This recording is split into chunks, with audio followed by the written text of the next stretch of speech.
familles ne reviendront pas des camps de concentration.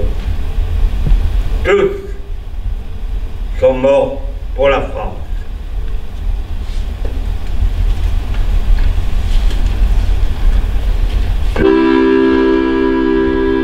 Salut, salut à vous, braves soldats du 17e. Salut, braves Tokyo, pour votre avenir vous aime. Salut à vous, pour votre geste magnifique. Vous soyez en tirant sur nous, assassiner la République.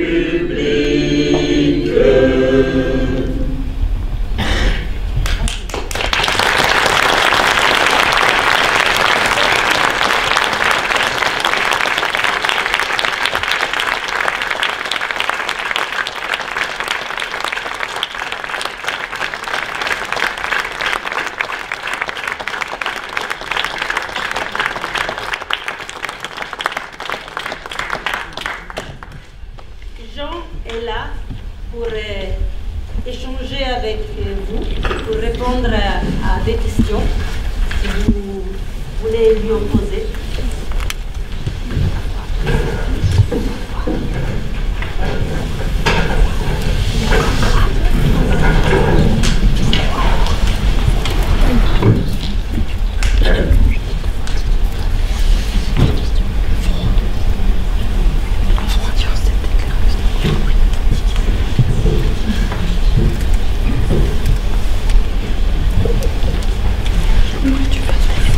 Il y a un micro qui circule.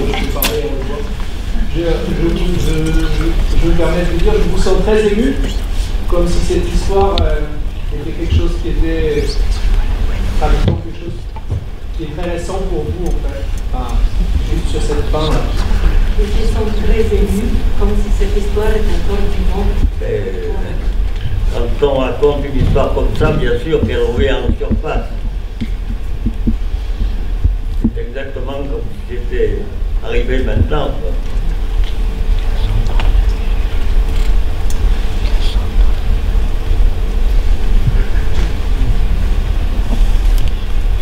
N'hésitez pas à poser des questions si vous en avez à poser.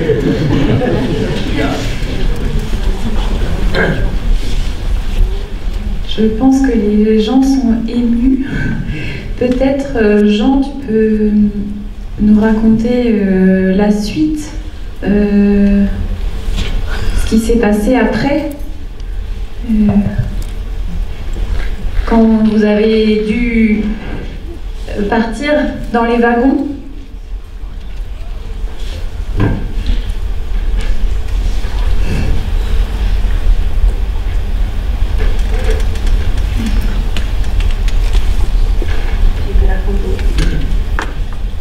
Et après,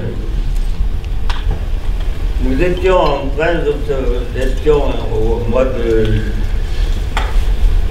de mai 1944, et nous étions en train de préparer, parce que les nouvelles étaient très bonnes, nos ennemis étaient en train de prendre la pâtée sur tous les fronts, et nous commencions à rêver une deuxième tentative d'évasion collective. Mais malheureusement, les Allemands sont arrivés, c'était le 30 mai 1944, ils ont envahi la prison, parce que le gouvernement de Vichy venait de nous livrer au SS de la division d'Astreich. Ils sont venus, il a fallu faire pour beaucoup 13 kilomètres en courant, en tenant un petit colis qu'on nous avait donné, qui faisait à peu près 800 grammes, mais qui au bout de 2 heures semblait poser des tonnes, parce que évidemment sans bouger. Chaque fois qu'il y avait des SS qui passaient comme ça entre les rangs avant que nous partions, et tous ceux qui pliaient un peu les genoux, parce que la fatigue était là, c'était un coup de crosse qui les redressait. J'avais un camarade à côté de moi qui était de Brive, que je connaissais, c'était un ancien séminariste qui avait été arrêté. Et il devait réciter une prière parce que ses lèvres ont bougé un petit peu. Eh bien, il a reçu un grand coup de crosse dans la bouche. Bien sûr, après, il était en sang. Voilà comment nous étions traités. Sur le parcours de la prison à la gare de Peine, où le train, les wagons à bestiaux nous attendaient, il a fallu faire tout ce chemin en courant. Et il y avait un camarade, dont j'ai cité le nom tout à l'heure, Piero Angel Huergla, ne pouvait plus courir, ne pouvait plus tenir le rythme, et il est tombé. Nos camarades ont essayé de le soulever, mais les SS l'ont obligé à le lâcher. Il a été trépigné par les gars qui passaient derrière, qui ne pouvaient pas l'éviter. Et quand les derniers ont été passés, on a entendu un coup de feu. C'était Huergla qui venait d'assassiner d'une balle dans la tête. Nous sommes arrivés dans les wagons. Il a fallu monter à 100. Et à un moment donné, on a vu qu'il jetait quelque chose dans le wagon. Et bien, c'était notre camarade Huergla qui était mort, mais qui devait quand même partir dans le convoi.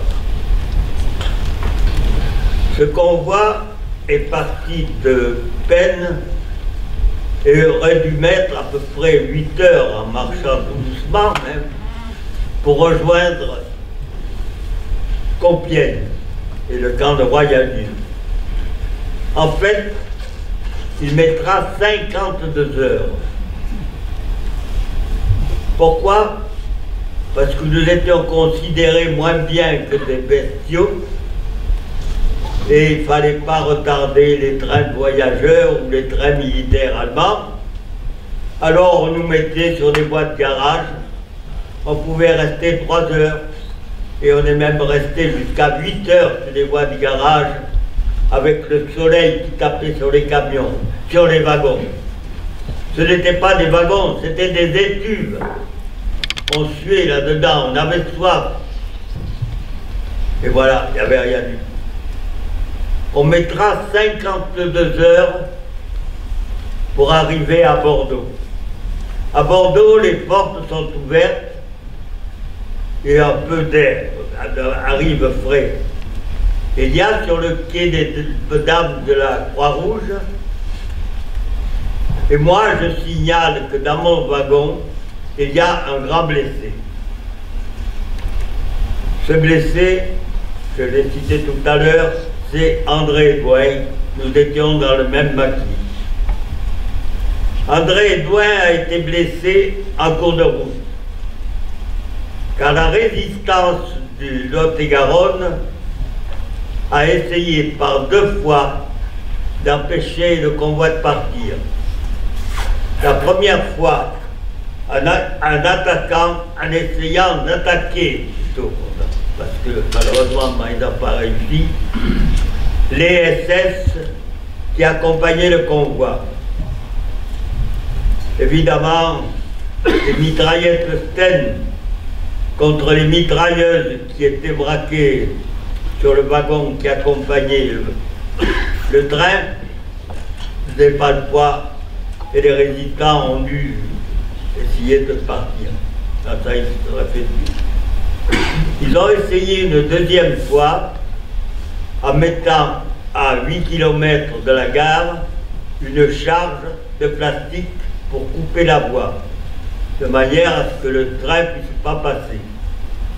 La charge n'était pas suffisamment forte, elle a entamé le rail, mais n'a éclaté qu'au passage du dernier wagon, Et comme le wagon, comme le rail n'a pas été coupé complètement, le train a pu continuer. Mais arrivé en pleine campagne, le train s'est arrêté et un SS est venu pour voir les dégâts qui avaient été faits sur le wagon. Il y avait un petit trou qui faisait 5 cm, un éclat de rail qui avait percé le wagon, mais par contre, le SS a regardé ce dégât et a bien vu qu'on ne pouvait pas s'évader, parce qu'en fait, c'est ça qu'il voulait voir. Et comme nous avions soif, nous avons crié pour essayer d'avoir à boire. Bien sûr, ils étaient sourds à toutes nos demandes. Et il a regardé dans le wagon, il a vu qu'il y avait qu'un trou de 5 cm à peu près de plancher qui avait disparu. Donc, c'était pas grave. Par contre, comme on criait pour avoir de l'eau, pour avoir à boire, il a passé son arme dans ce trou et a tiré 2 fois. Mon camarade Edouin a eu la moitié de la main de coupée et un autre a eu une balle dans les fesses. En fait, c'était pas grave, par contre, notre... Donc, à Bordeaux, nous avons demandé à une dame de la Croix-Rouge de faire quelque chose sur cette blessure. Elle est allée voir le chef du convoi, qui lui, bien sûr, lui a dit bon, on vous donne 5 minutes pour lui faire un pansement, vous voyez ce qu'il peut faire. Elle monte dans le wagon, c'était déjà, la main était en train de courir carrément. Elle monte dans le wagon et redescend aussitôt, va voir le chef de convoi en disant moi je ne peux rien faire, il faut l'hospitaliser. Bien sûr, refus du SS.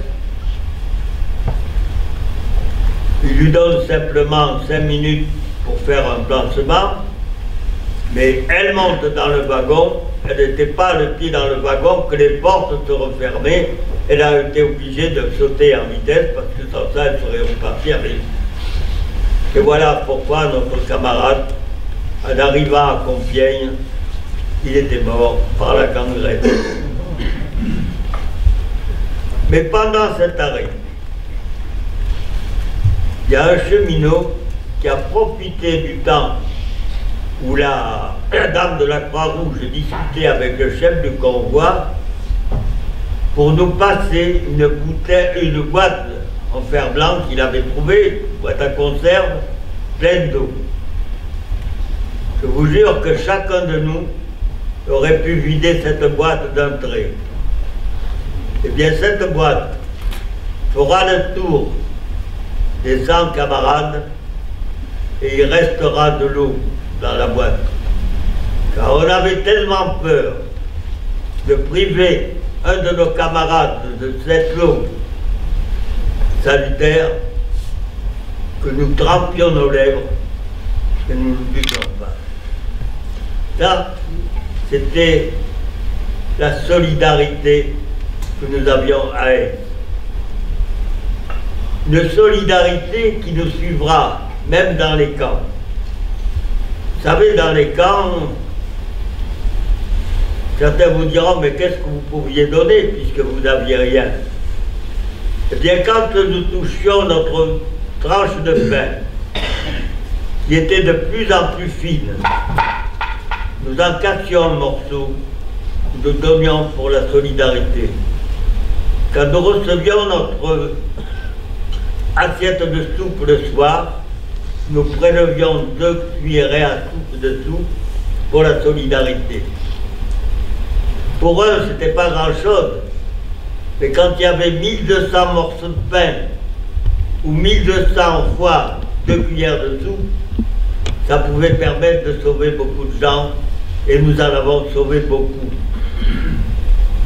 Tellement bien que la mortalité pour les gens d'Aix n'a été que de 35% grâce à cette solidarité. Voilà, je ne peux pas bien dire, mais ça me dit.